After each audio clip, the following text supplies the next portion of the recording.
تھوڑی سی زندگی ہے، نفرتیں نہ پالو، بغض نہ پالو، حقارتیں نہ پالو۔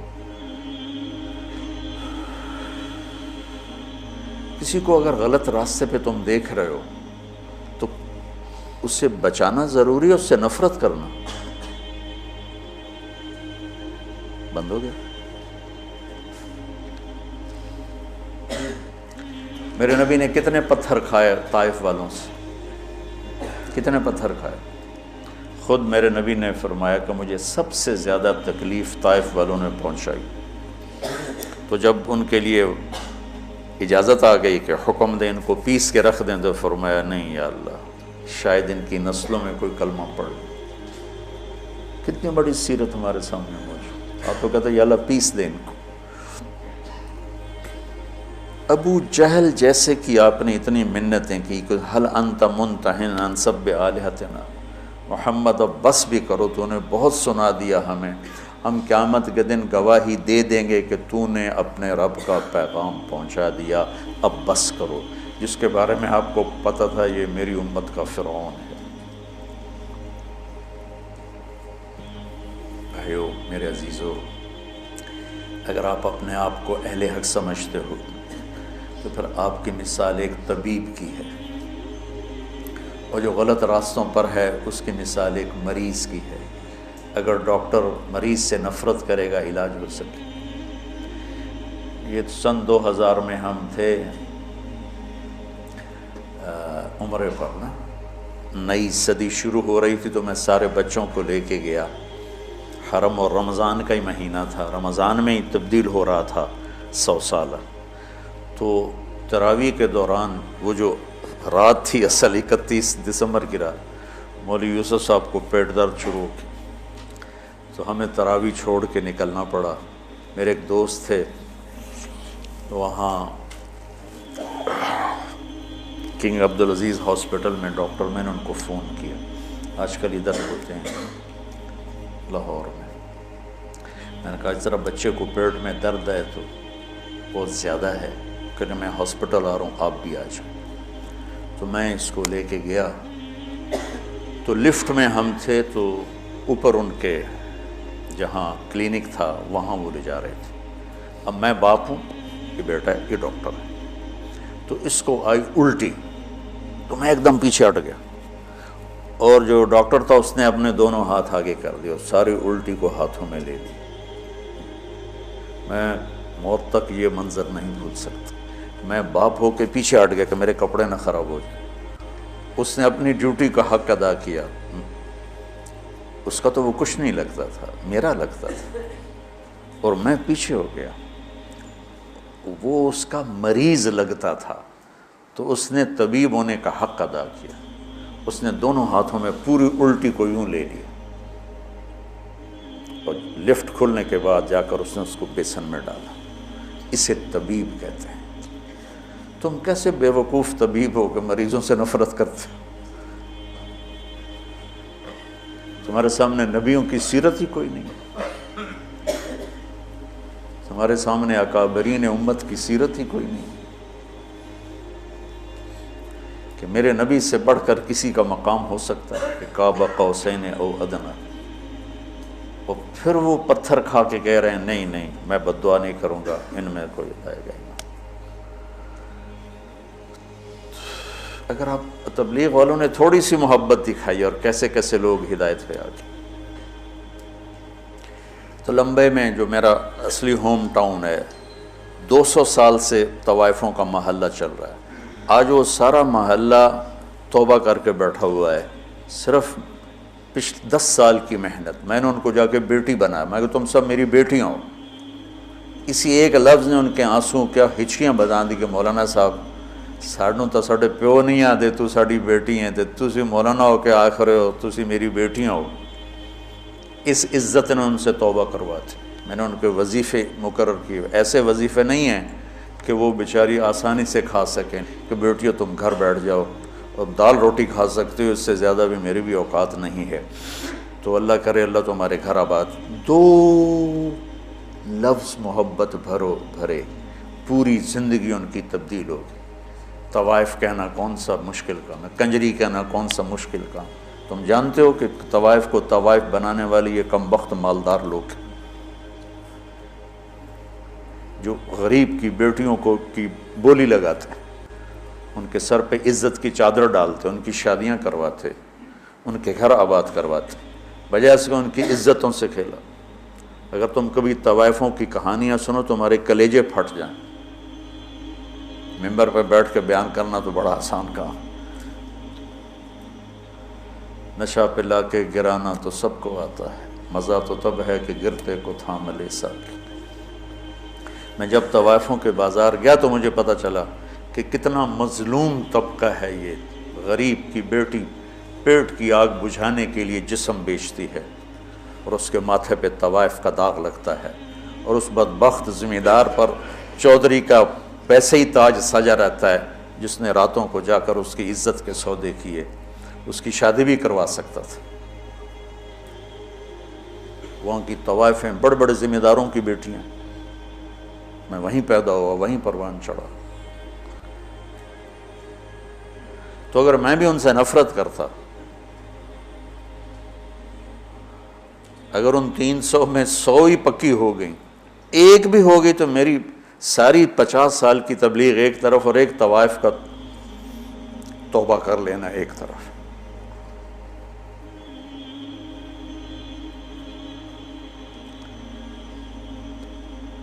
کہاں سے تم نفرت لے کر آئے؟ دکاندار گاہکوں سے نفرت شروع کر دے، دکان چلے گی اس کی۔ طبیب مریضوں سے نفرت کرے، کلینک چلے گا اس کا۔ تم کیسے بے وقوف اہل حق ہو جو اپنے آپ کو صحیح بھی کہتے اور جو غلط ہیں ان سے نفرت بھی کرتے؟ انہیں جہنم سے بچاؤ، ان کی جنت کا راستہ ڈھونڈو۔ جنید جمشید رحمۃ اللہ علیہ ایک دفعہ مجھ سے کہنے لگے، مولانا اگر ایک دفعہ بھی تم مجھے کہتے نا کہ گانا بجانا حرام ہے، تم حرام کھاتے ہو، تو زندگی بھر میں تیرے قریب کبھی نہ تھا۔ تم نے کبھی مجھے احساس ہی نہ دلایا، اور اتنی محبت تھی کہ میں خود ہی سب کو چھوڑ گیا۔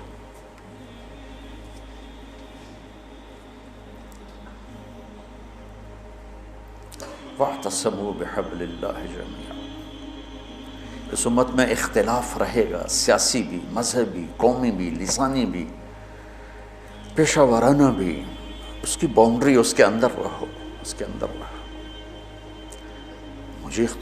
میں اکابر دیوبند کی تحقیق پر مطمئن ہوں، لیکن میں باقیوں سے نفرت نہیں کرتا۔ جو اہل السنت والجماعت کی تعبیر انہوں نے کی ہے، میں اس پہ مطمئن ہوں۔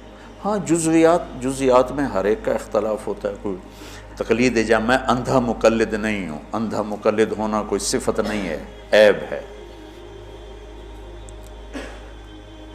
لیکن میں ان کی تعبیرات اور تشریحات کو اہل سنت والجماعت کی تعبیر سمجھتا ہوں۔ اس کے علاوہ جو ہیں ان سے میں اختلاف کرتا ہوں، نفرت نہیں کرتا، نفرت نہیں کرتا۔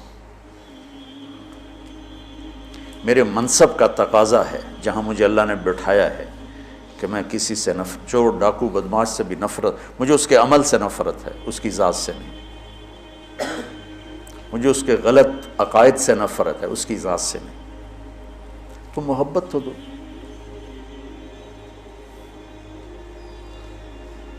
ہماری جماعت گئی چونیاں، تو لوگوں نے کہا چودھری حاکم بندہ بنے تو تاں تبلیغی جماعت نو منیے۔ چودھری حاکم وہاں کا بڑا جاگیردار تھا، قاتل، ڈکیٹ، رسہ گیر، قبضہ مافیا، جو برائی لکھنا چاہو سب اس کے کھاتے میں لکھی ہوئی تھی۔ تو ہماری جماعت گئی اس کو ملنے، میں تو نہیں گیا، دو ساتھی گئے، اس کو اٹھا کے لے آئے مسجد۔ یہ ہے کوئی 93-94 کی بات، کوئی 6.25 فٹ اس کا قد، اتنا بڑا اس کا چہرہ، اور پنجاب والی دھوتی اس نے پہنی ہوئی، چادر، ایڈی ایڈیاں ٹباں کڑی ہوئی ہیں، لمبا چولا، اتھے چونا والا، اور میں سامنے چڑی جا دیا گو بہ گیا۔ اس کی اتنی ہیبت تھی، بڑی بڑی مونچھیں. اب میں کہا یار ایڈی بڑی بلان ال میں کی گل کر، مجھے یاد نہیں میں نے کیا بات کی، لیکن میں نے کوئی پیار محبت کی بات کی تھی جہاں تک مجھے یاد. تو یقین مانو بچوں، میرے بچے بیٹھے، میری اولاد بیٹھے، 10 منٹ نہیں گزرے وہ مجھ سے کہنے لگا مولوی جی ایک گل دسو. میں کہا پوچھو. بس ایک شرک نہیں کیتا، باقی سارے گناہ کیتے، میری توبہ ہو جیسی. 10 منٹ کی محبت، قتل، ڈاکے، زنا، چوریاں، قبضے، زیادتیاں، اور 10 منٹ کی محبت کے بعد وہ مجھ سے میری بات کاٹ کے کہتا ہے مولوی جی ایک گل تو دسو، ایک شرک نہیں کیتا باقی سارے گناہ کیتے، معافی ہو جس. اس 10 منٹ پر اس نے ایسی توبہ کی کہ واپس جا کے اس نے وہ مسجد کا دروازہ ملا اور سارے لوگوں کی زمینیں واپس کی، پیسے واپس کیے، غلط مقدمے اٹھائے، اور 6 مہینے بعد وہ مر گئے. موت سر پہ کھڑی تھی اور اللہ تعالیٰ نے صرف اس کو محبت اور عزت دی اور اس کی پوری زندگی کا رخ تبدیل ہو گیا. تو گھروں میں بھی نفرتیں مٹاؤ، محبتیں پیدا کرو. صرف مذہبی اختلاف کی نہیں ہو رہی، چھوٹے چھوٹے رشتوں پہ لڑائی، میں نے رشتہ مانگا مجھے رشتہ نہیں دیا بس بات ختم. یہ بھی کوئی لڑائی کی چیز ہے؟ رشتے تو اللہ پاک کی طرف سے طے ہوتے ہیں. جاؤ دیکھو کہ بھائی بھائی میں نہیں بولتے، دیکھو جی میں رشتہ مانگا رشتہ ہی نہیں دیتا، میں پیسے مانگے میں نے انہیں قرضہ ہی نہیں دیتا، میں بیمار ہویا میں نے پوچھڑ ہی نہیں آیا، ان دی بچی دی شادی آئے اس نے کارڈ ہی نہیں بھیجے. اس پہ لڑائیاں ہو رہی. اور ہمارے دیہاتوں میں ہوتا ہے جہاں قریبی ہوتا ہے نا تعلق تو وہاں خود جاتے ہیں شادی پہ بلانے، اور جہاں ذرا اس سے کم ہو تو نوکر بھیجتے ہیں، جہاں عمومی سطح کا ہو تو وہاں پھر کارڈ بھیج دیتے ہیں ڈاک کے ذریعے. تو ایک شادی تھی تو میں نے پوچھا اپنے چاچا مر گیا بیچارہ، میں کہا چاچا جی تسی گئے نہیں ہو تو شادی آئی فلانے دی. کہ پتر میں اپنے پتر دی شادی کیتی آئی نا تو میں انہوں نے آپ سدن گیا تو انہوں نے نوکر گھلیا، ہوں میں جانا بھلا میں نہیں جانتا. وہ آپ کیوں نہیں آئے مینوں سدن واسطے؟ میں نہیں جانتا. نہیں گیا چاچا میرا مر گیا اس لیے بتا رہا ہوں بیچارہ.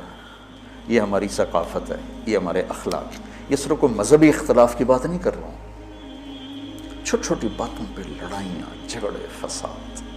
بچوں امت بنو اللہ کے واسطے.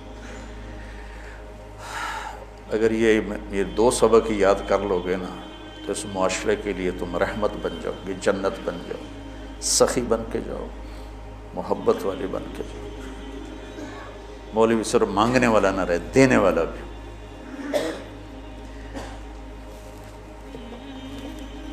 چونکہ انگریز نے اہل علم کا تصور بہت دھندلا دیا. اللہ کا شکر ہے تبلیغ کی برکت سے اس میں بڑی تبدیلی آئی ہے، لیکن ابھی بھی فاصلے بہت زیادہ ہیں. اللہ ہمیں عمل کی توفیق. سبحانک اللہم و بحمدک اشہد ان لا الہ الا انت استغفرک و اتوب الیک. ربنا آتنا فی الدنیا حسنہ وفی الآخرۃ حسنۃ وقنا عذاب النار. ربنا هب لنا من ازواجنا وذریاتنا قرۃ اعین واجعلنا للمتقین اماما. اللہم اشفنا بشفائک وداونا بدوائک واعصمنا من الوہل والامراض والاوجاع برحمتک یا